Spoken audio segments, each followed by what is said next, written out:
Cristiano Ronaldo যখন গোল করেন জোড়া গোল, ঠিক এইভাবেই ড্যাফোডিল বিশ্ববিদ্যালয়ের শিক্ষার্থীরা সেখানে গিয়ে আনন্দ উৎসব করে এবং সেই আনন্দের মধ্যে দেখা গিয়েছে অনেকেই আর্জেন্টিনার জার্সি পরা, অনেকেই ব্রাজিলের জার্সি পরা।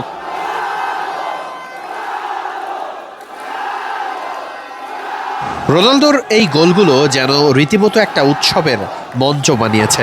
সবাই উপভোগ করেছে, বারবার গোল হয়েছে আর সবাই উৎসব করেছে।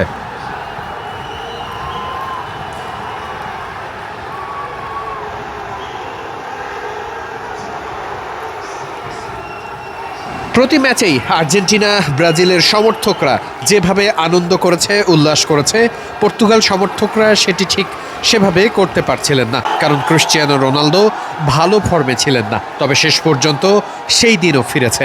রোনালদোর 2 গোলে পর্তুগাল 5 গোলের বিশাল ব্যবধানে জিতেছে। আর সেই জয়ের দিনটা নিশ্চিত করেই পর্তুগিজ ফ্যানরা ক্রিস্টিয়ানো রোনালদো ফ্যানদের মুখে হাসি ফুটেছে। মিডফিল্ডের নিজস্ব প্রতিনিধি মাহিনের পাঠানো ছবি আর ভিডিওতে দেখা গেছে কিভাবে উৎসব করেছে ক্রিস্টিয়ানো রোনালদো ভক্তরা। আর একই সাথে সেই উৎসবে যোগ দিয়েছেন আর্জেন্টিনা আর ব্রাজিলেরও বেশ কিছু সমর্থক। অর্থাৎ সুপারস্টাররা যখন ফর্মে ফেরেন, সুপারস্টাররা যখন ভালো করেন, সেটা যেন সবার কাছেই আক্ষরিক অর্থে একটা দারুণ অর্জনই বটে। এবারের বিশ্বকাপটা ইতিমধ্যেই যেন ছাড়িয়ে গেছে অনেক কিছু।